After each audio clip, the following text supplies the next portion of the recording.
मेरे को जो मेन समझना था ना, वो ये समझना था कि if men want to protect themselves from such falls, abuses and cases, एक एक करके आपसे पूछूंगा, how can somebody do that. पहला, फॉर एग्जाम्पल, अगर किसी का प्रीनप तो नहीं है, इंडिया में एप्लीकेबल नहीं है, But you can have a post-nup. But we can have a post nup. Yes. Is it legal? Yes. क्या होता है पोस्ट नप में? शादी के बाद करिए same agreement. That is legal. Yes. तो उसमें मैं लिख सकता हूँ कि जो प्रॉपर्टी मेरी अभी तक हाँ की जी, थी, जो लिखना है लिखो। जो मेरे एसेट्स थे, वो मेरे बिल्कुल ही रहेंगे। बिल्कुल, और वो लिस्ट बना दी आपने। Really this is yes yes. Possible? यार, prenup is what it's before marriage. या It is in, therefore it is deemed an agreement in restraint of marriage. Once the marriage is occurred, there is no restraint of marriage. Then I can have a post nup. Absolutely. वो legal माना जाएगा। बिल्कुल। मैं बोलूँ मेरी property ये है, मेरे एसेट्स ये हैं, इसको कोई बाद में छीन नहीं सकता बस मुझसे। इसके बाद से जो बनाएंगे उसमें हमारा शेयर होगा। वो साइन करेंगी, लेकिन वो तो फिर अलग बात है। हाँ, और आपने साइन करवा दिया, वो आगे कोर्ट में बोलेंगे ये मेरे को मारपीट करवा के साइन करवाया था। तो फिर घूम फिर के बात तो वही आ गई। बात तो वही आ गई, मैं मान लिया, लेकिन आप भी तो बोल सकते हो ना, कौन सी मारपीट भैया, आपने मानी हुई है, उसके बाद इतनी हमारी बातचीत हुई है, व्हाट्सएप पे दिख रहा है, ईमेल पे दिख रहा है, बाकी रिलेटिव्स को बोला हुआ है, हाँ जी हमारी एग्रीमेंट है, इस एग्रीमेंट को हमने रजिस्टर भी करवाया है, जो भी है। तो मतलब इसको मैं अगर काउंटर करने के लिए एक प्रीनप एग्रीमेंट करा लूँ, एफिडेविट टाइप ले लूँ, और बोलूँ कि पोस्ट नप में ये affidavit as a proof use हो जाएगा कि आपने पहले ही बोला था शादी से पहले, जो भी उस टाइप की चीज़ आप कर वुड सकते हो। That adds to substance? Yeah, but listen, in a culture in which prenups are not common, it's an extremely sensitive thing to do. But it is practical. Yeah, but then perhaps relationships will break before they start because woman will turn around and say, boss, yeah, let's have an agreement. What are you giving me? Be clear, right? You are approaching this agreement with the attitude of let me restrict the other person's rights. The other person will perhaps approach the same agreement with what am I getting? Put it on the table. तो क्या counter है फिर उसका, क्या क्या कर सकते counter हैं? है? क्या ये तो रिश्तों की बात है यार, इसमें क्या लॉ करेगा? तो आपके रिश्तों की बात है। ओके, दूसरा मुझे पूछना है आपसे, बहुत लोग ऐसे रील्स बनाते हैं और बोलते हैं कि you can have a family trust. Yeah. Is there any concept of Yeah, yeah, family yeah, of course you trust? can. उसमें क्या होता है? यार what is Hindu undivided family क्या होती है? एक ट्रस्ट ही होता है ना इफेक्टिवली। बट सर्वाइवरशिप होती है कि वो ट्रस्ट परपेचुअली चलता था, अब तो वो भी नहीं है, वो भी खत्म हो गया।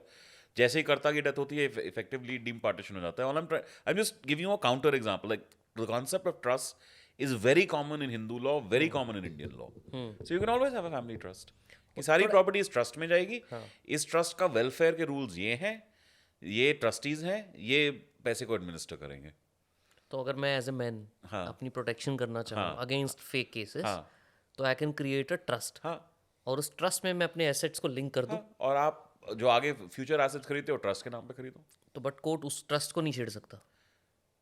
We have not come across cases of this sort as yet, but my opinion, eventually a court, if it has to provide maintenance, can go through a trust as well.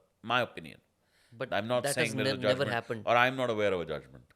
अभी Perhaps तक there आपके is. Experience में नहीं हुआ? No, I've not seen such a case, but perhaps there is. I mean, I'm not some total repository of the knowledge of law. course, yeah. There may be cases of this sort. But in my opinion, maintenance is such a strong right, and it has very deep historical roots. The word maintenance doesn't suddenly arise from uh, Parliament. A widow, for example, always had maintenance rights to her husband's estate. He may pass. अच्छा। आप लड़ लो, भाई भाई बहन जितना लड़ना लड़ लोगे, हमारा है जी, हमारा ये है वो है, जो लेना है ले लो, जो विल कर दिया। विडो का right to be maintained out of his assets can never be taken away. तो ये चाहे डीप मेरी राइट्स will होते थी। थे, ये बड़े डीप राइट्स होते थे, right? That's what I am trying to explain. So आपने ट्रस्ट बना लिया, मेरा ये मानना है कि मेंटेनेंस के खिलाफ तो आप ये मत मानो कि आपका ट्रस्ट जो है वो मेंटेनेंस के बाहर निकल गया। Maintenance will, always the law of maintenance will find a way through. ऐसे ही आपने देखा होगा, हार्दिक पांड्या ने बोला था कि मैंने तो जी जो भी खरीदा ना अपनी मम्मी के नाम पे खरीदा है। Very Can- effective. Is it effective? It is effective. So It's not just Pandya. Pandya did this watching a couple of Italian footballers हाँ, who who probably married, gold digging wives. Wanted to get rid of them in a year. They wanted to leave the man in a year and a half. I don't even think it was. I think he played in Italy, but I think he was a Muslim from one of the Muslim countries. Purchased everything in his mother's name. No assets to divide. But बाहर के law तो फिर भी बहुत अलग है compare to India. Have you seen? देखो I am still on this one simple proposition, maintenance का तो आपको कुछ ना कुछ करना पड़ेगा, ठीक है। प्रॉपर्टी डिवीजन अलग बात होती है, बट मेंटेनेंस का तो आपको कुछ ना कुछ फिर भी करना पड़ेगा। नो मैटर व्हाट, हाँ, ट्रस्ट किसी के भी नाम पे हो, कुछ भी हो। अगर मैं फिर औरत की पर्सपेक्टिव से देखूं, and I am instituting the case, then I will go further and say there's a domestic violence problem created by the mother as well. So mother is also implicated in it. that's right. So therefore, why should all these assets be placed there? And of course, I will file a case saying these are all Benami properties. The money is all the son's. You know, these are fraudulent transfers of that sort.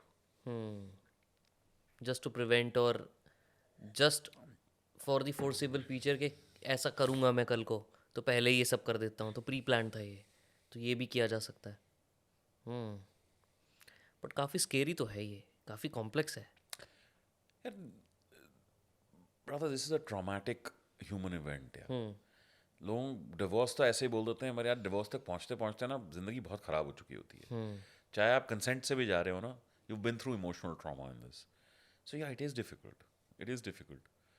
Do you think? And then hostility होती है ना यार उस time पे बहुत ज़्यादा। देखो, जो सबसे करीबी रिश्ते होते हैं उनमें हॉस्टिलिटी भी सबसे गहरी होती है। बाहर के इंसान के साथ आप कभी भी सुलह कर सकते हो, 5 मिनट का खेल है। हाँ, अंदर जो होता है वो तो बहुत गहरा दर्द होता है ना यार, उसमें आपका रिएक्शन भी अलग होता है। ट्रू। खून किसके होते हैं ज़्यादा who are women are assaulted most by whom? By people around them, and this is all manner of assault. Same for men. Who kills you the most? People closest to you. True, I agree. So this is a psychological thing. I'll give you one other protection. Under the Hindu Marriage Act, there is a specific schedule that sets out a listing of the gifts that are being exchanged at the time of marriage, including cash, etc. At least then, those are, if they are listed and they are filed with a court or even exchanged with each other, तो कम से कम वो तो dowry के ambit से बाहर हो गए ना यार। कम से कम उनमें तो आप नहीं बोल सकते कि ये डाउरी के केसेस थे, क्योंकि डिक्लेयर्ड है वो तो। डिक्लेयर्ड है, बिल्कुल। तो जब शादी रजिस्टर करा रहे हो उस टाइम पे ये लगा दो। उसके आउटसाइड कुछ हो तो बात अलग है। वो अलग आ गई। और उसमें आपके अपना कारण हो सकता है यार। देखो, लड़की के बेटे ने लड़की के फादर ने लड़की के लिए गाड़ी खरीदी या घर खरीदा, उसी के नाम पे रह गया, तो उसमें कोई दहेज तो नहीं हुआ ना यार। सही बात है। ठीक है, मेरी भी यूटिलिटी आ रही है।